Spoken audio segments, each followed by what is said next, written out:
So if there's no call to action, what do you, well, let's just listen. Well, with the practice, I didn't intend to do a call to action. Okay. That's Who is all. this you're speaking to, Brad? I'm speaking to business leaders of small and mid-sized. By the way, when you are doing that in this laboratory you have here, it's always a good idea to introduce, as part of the introduction, this speech is going to be given too. Got So we all have a frame Very helpful. that we can say, oh, it's the business people who have 100 employees or. Got it. So this is for small and mid-sized businesses with 25 to 500 employees, typically manufacturing, distribution, and construction. It doesn't have to be those specific industries. And do I sit down until she introduces me? It doesn't, okay. You just stand there right now. Okay, Brad Wolf is the People Maximizer. He is managing partner for PeopleMax, an Atlanta-based workforce optimization firm. It focuses on helping companies earn more money with greater ease and satisfaction by maximizing the potential and performance of their people. With more than 20 years of experience helping companies hire and retain the right people, Brad understands firsthand why people succeed or fail in different positions and environments. Brad's background includes professional coaching certification, a certification in managing change in human systems, and completed the Cape Cod training program, which facilitates human change in human systems. In the Gestalt International Study Center, Brad has certifications in using multiple assessments. He has also published a best-selling book, People Problems, How to Create People Solutions for a Competitive Advantage. As a former CPA, he also understands the number and qualitative side of every business. Please help me welcome Brad Wolf. Thank you.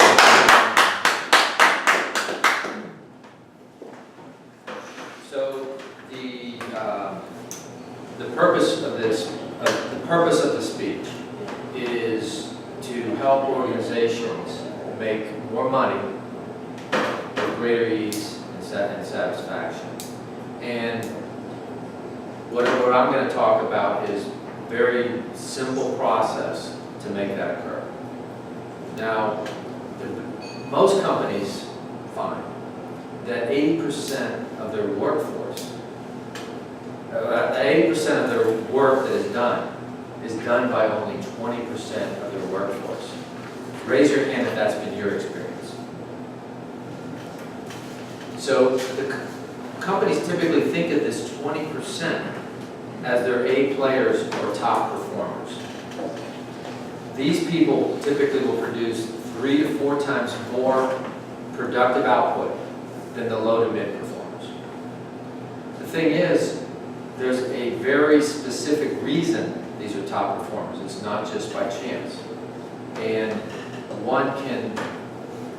if by being able to reverse this ratio so that 80% of your workforce are top performers, companies have found typically that they can improve profitability 20 to 30% within the first 6 months and 100% or more within the first year, and then in subsequent years, many, many multiples of this as the compounding benefits accrue. So I'm going to talk about a 4-step process to accomplish what I just talked about with turning your company into an organization of predominantly top performers. The first step is to change and shift your mindset from a traditional mindset of putting people into their jobs based on education and certifications, skills, and experience. And shift to a mindset of putting people into their jobs because their innate abilities or core nature fits the work they're doing. So let me talk about how I got here. I was in the recruiting and retention business for 25 years. And in that period of time, quite frankly, it was humbling. Because in that period of time, I saw many a case where companies hired someone that seemed perfect. Their education, their experience, their attitude, everything seemed to be a perfect fit for the job. Yet when they came aboard, they bombed. How many people have experienced that and seen that? I also saw situations where amazingly, companies hired someone that seemed to have no qualifications for the job. And they became top performers. And the longer I was in the field of hiring and retention, the more I just shook my head and said, I don't understand how to determine if someone's a fit or not. And that started the journey to understand the science and the process behind doing this intentionally. The second step in the process is to select an appropriate assessment tool that accurately measures innate characteristics of core nature. The third step in the process is to determine what specific innate characteristics are required for each job and where they need to measure for top performance. And the fourth step is simply to administer the assessment to current employees and potential new hires and appropriately apply the results. So let me start by saying that the idea of being able to create an organization where 80% of the employees are top performers on the surface doesn't seem very practical. And as in almost anything in life, if you have the right mindset and the right process, amazing things can happen. So starting with the first step of shifting the mindset, it really has to do with looking at the reality of how things work.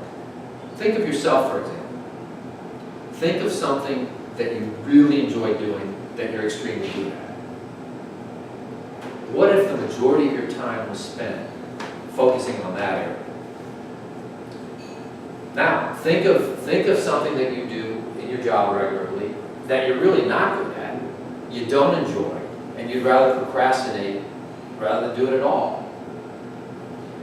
What kind of a drain on your energy and focus is it when you shift your focus from the things you're really good at into the things that you're not good at and don't enjoy? What does that cost your company? That's what we're talking about. And it's been shown over the years that how well people do is not based on their skills, experience, skills, experience, and education. So let me give you an example. Think of a football or a basketball team. Now, no matter how good the coach is, if you have players playing out of position, you have 180-pound offensive linemen, you have 6'2" centers. That organization that's having people playing out of position isn't going to do well. If they put the right people in the right position, everything can transform. Think of a movie. If you had the actors playing roles that they didn't fit, even with the best director, how effective is that movie going to be to get the point across? And I think I probably had about 10 minutes, so I was going to stop. Actually, you're at 7.5 minutes Okay. right now. Okay. So it's really, when you think about it, it's really very simple.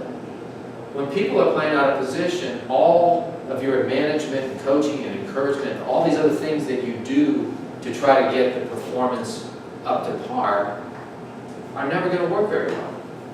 And what would you expect the results to be?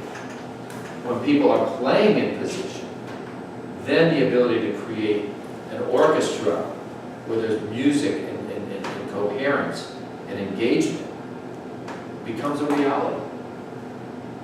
Now, the second step in the process is to select an appropriate assessment tool.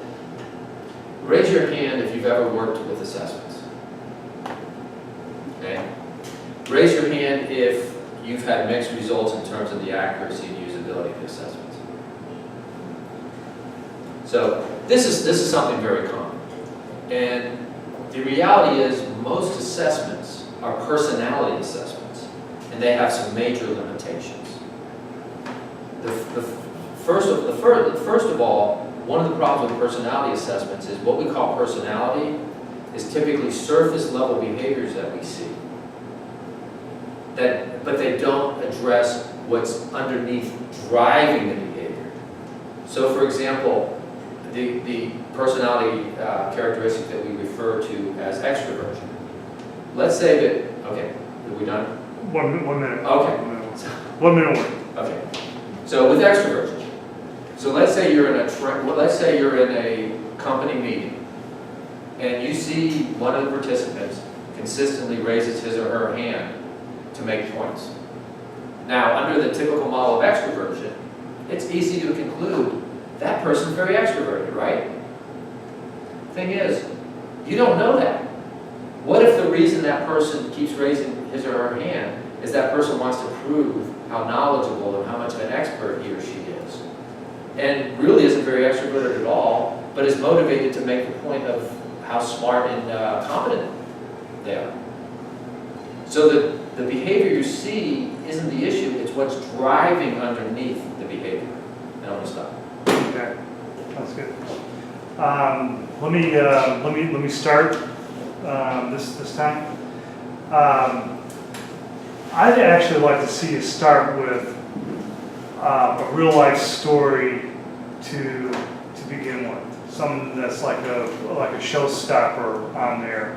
So something out of your career about someone who was obviously out of position for what they did, and go through how they got hired, how they got into it, and then be able to work back through the rest of your point. Is this being very common with the 80-20 rule, as starting off as an example. When you gave this speech the last time, I thought the sports analogies, worked out well. Now I'm kind of having second thoughts on it, and the reason being is if that 6.2, offensive guard is really motivated, he's really good at that position and everything, then that seems to work counter to your argument that the people who are most successful are the ones that they love it the most. They really, participate in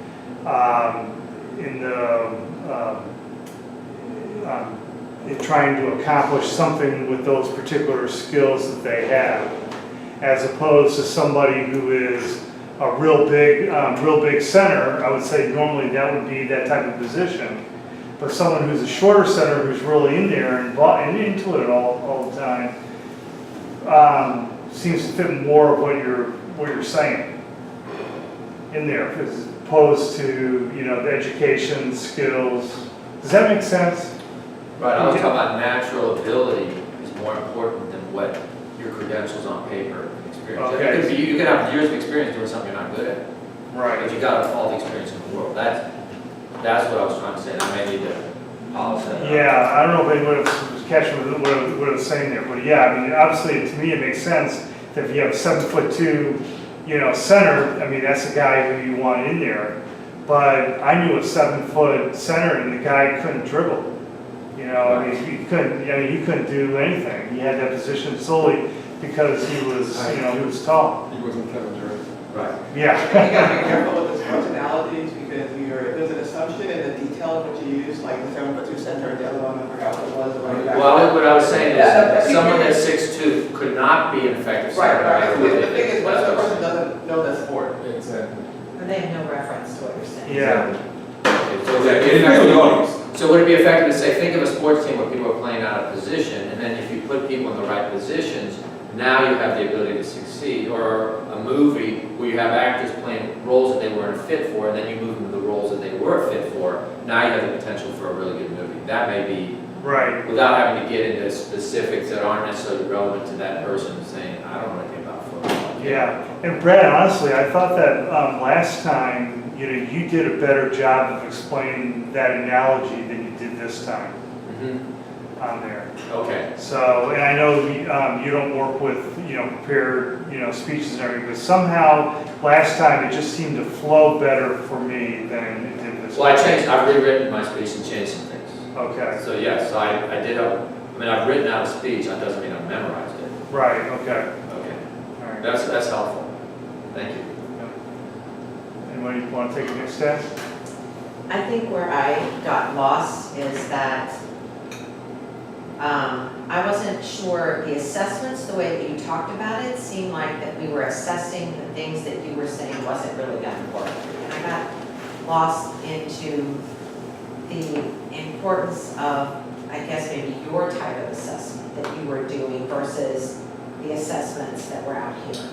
And what I would have liked to have, needed a story to start at the beginning, because when you started with the statistics, I'm like, okay, so I'm gonna hear a person who's just gonna talk about stats that I can Google. I'm like, I don't get it. But then when you did I worked for recruiting and retention for 25 years, I was like, okay, so let's see what he's learned. What is he? what Okay, is so he- starting with a Yeah. good story in the beginning of the speech rather than Yeah. building into the story. Yeah, Right, exactly, that's the point I was That's- trying, that's that's the great. point I was trying to make. I was doing what I learned in NSA, maybe I didn't get the detail right.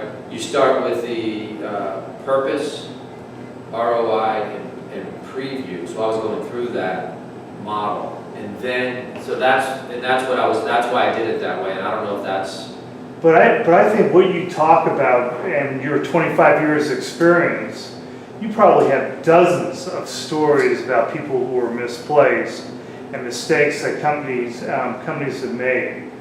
And starting with a story that just simply states out the premise and how you can help them get the right person in the right place, will go ahead and set you up for the rest of the speech. so would you not then follow that format of, purpose, ROI, preview, and then body? Because are you saying you don't need those other things? Well, I think you need to have, I think every speech should have what's the problem, why should I care, and what I'm telling you is the solution, why is it a solution as far as being able to do it. But a lot of times people can relate to it more than a story because they'll see themselves or their companies within that story as well. Got it. Okay. And I want to make sure we're running out of time. So, Can I just say really quickly though, as a person, when you said, you gave the 80-20 rule, and then you said, can you imagine if you had 80% productivity or prominent top performers?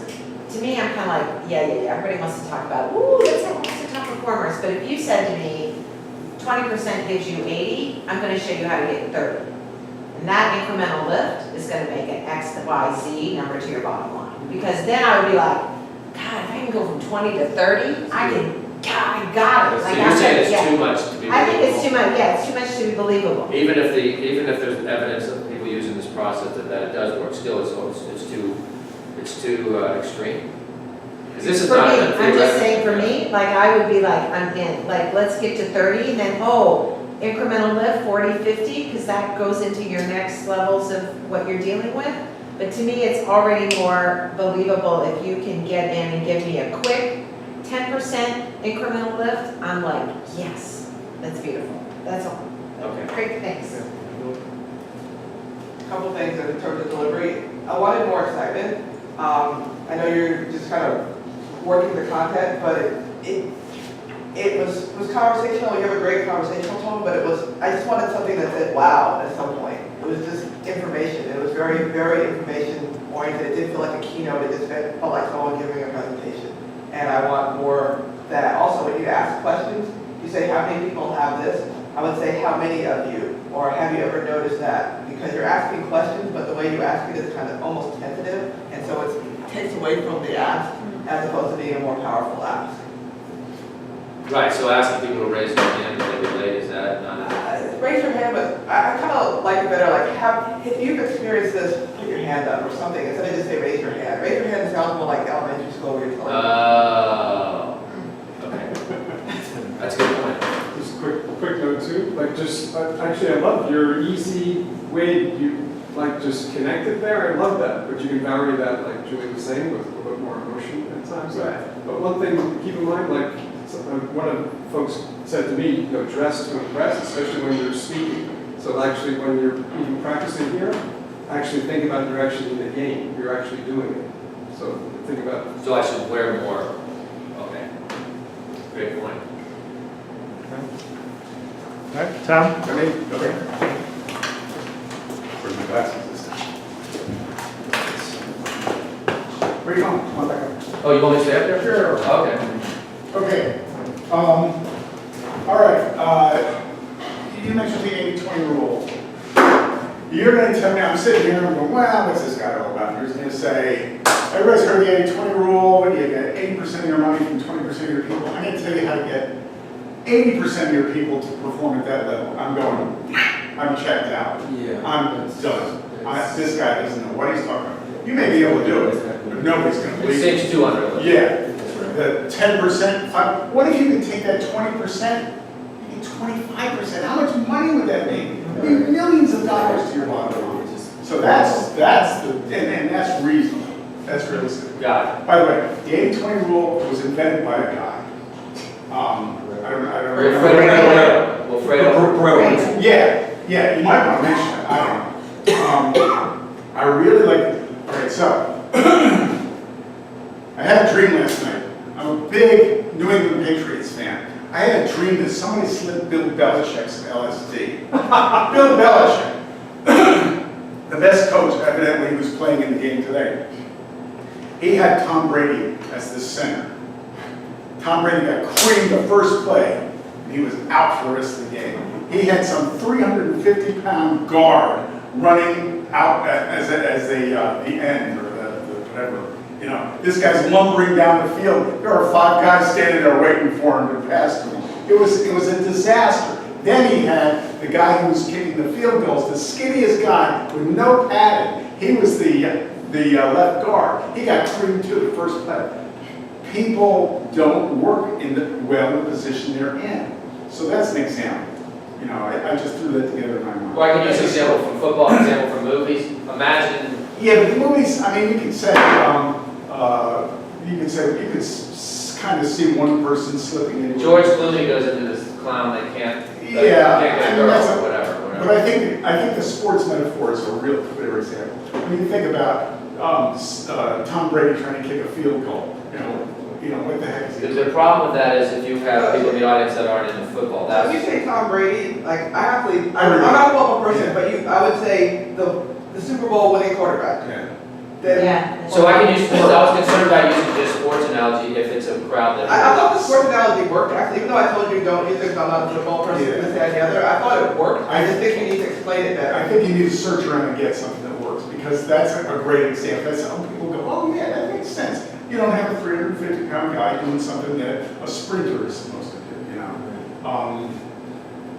So that's kind of a little story. And To that's- start with that story, because it Yeah, says maybe, it's easier, maybe. yeah. I think you need stories. Like a 300-pound high jumper. Yeah, Right. yeah. It's like, oh, I was getting, that guy's not gonna get a high jumper. Fridge Perry, what? Right, Yeah. Willie Perry, free. It's like 600 pounds. Or Rosie O'Donnell playing leading lady next to George Yeah, be Clooney. careful with women. Don't mess with that. Yeah, you know what, maybe not. Make fun of men. Don't make Okay, fun of so, okay, got it. Okay. If I'm going to ask the audience to raise their hand, maybe you're asking them to do something, recognize it. How many people here just absolutely hate when somebody asks you to raise your hand? Yeah. Right? There's 2 or 3 of you here, I can understand that. So, you just had an audience interaction. You want it, you don't necessarily have to do a debrief, but you do need to recognize that they did something. Say, oh yeah, there's about 3 or 4 of you here that feel that way. I completely understand. I know exactly how that feels.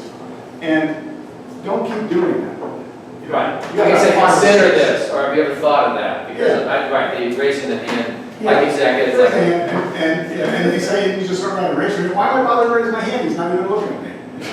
So, well, it'd be great to see some of that. How come your hand's not up?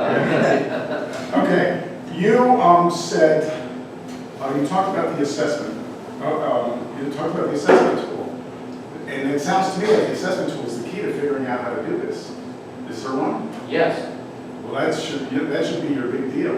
There is an assessment. that's a process, the assessment is one part of the 4-step process. Well, yeah, but I mean, it's to figure out what a person's good at, you need to assess them properly. Most assessment tools don't work. Whoever did the ABC tool, Those tools just are superficial. There is another tool, I assume you invented it? No, Oh, okay. of course not, I'm not a. But there are tools to do this, and I think you raise that question in people's minds, that the assessment tool is the critical thing here, and he's trashing most assessment tools, so. But I'm giving specific why we're limited, but I didn't have time to, this builds up and I give very Right, specific okay, examples. all right. Yeah. So, okay.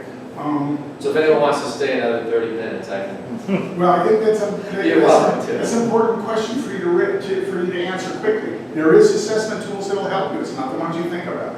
The people know Right, there's something coming. Most of the big name ones are personality assessment, these are, Right. and I go into the limitations, and I said, because I've talked about, it's what's driving the behavior, not the behavior itself. The behavior itself is a symptom and not a cause. Give some real examples. You talked about people who are in the wrong position. The sports metaphor is one thing. Give some real examples. One of the clients I worked with, Acme Widgets, they had people who were obviously not working in the right position. They were doing terrible jobs. They were just languishing there. Let me tell you about Jim. Jim was working on the line, cutting his vidas, and somebody said, one of these days, he mentioned to one of his bosses that, I've got an idea of how you can make this better. And over the course of a couple of years, Jim took a few engineering courses, blah, blah, blah, ended up being a designer instead of a line worker, you know? Well, I actually do use a story of my own experience where I was in the wrong career, but I guess that's one of the challenges with, because this speech is a longer speech. is Right. When I come in here and practice it, there's points you're making, and what you didn't know is those are things I I was. think you need to get to that quickly. Right, the story in the beginning seems to At be a. least tease it, at least. I've got a number of examples to give you, or give an example right off the bat of somebody who was in the wrong place and then they got into the right place and it worked out real well, or something like that. Why am I paying attention? I'm gonna be here for half an hour. Why am I paying attention? So far, the first 5 minutes, I'm going, well, you know. So start with a really compelling story. Yeah. And then, and I don't need to do that format explicitly of purpose. I don't know what that format is. I Okay. don't know. All right, yeah, I'll put it in a set. Yeah, So- okay. Real quickly, how much time do I have? No. We're done. This is helpful, this is incredibly helpful, thank you. Good. All right. Vince?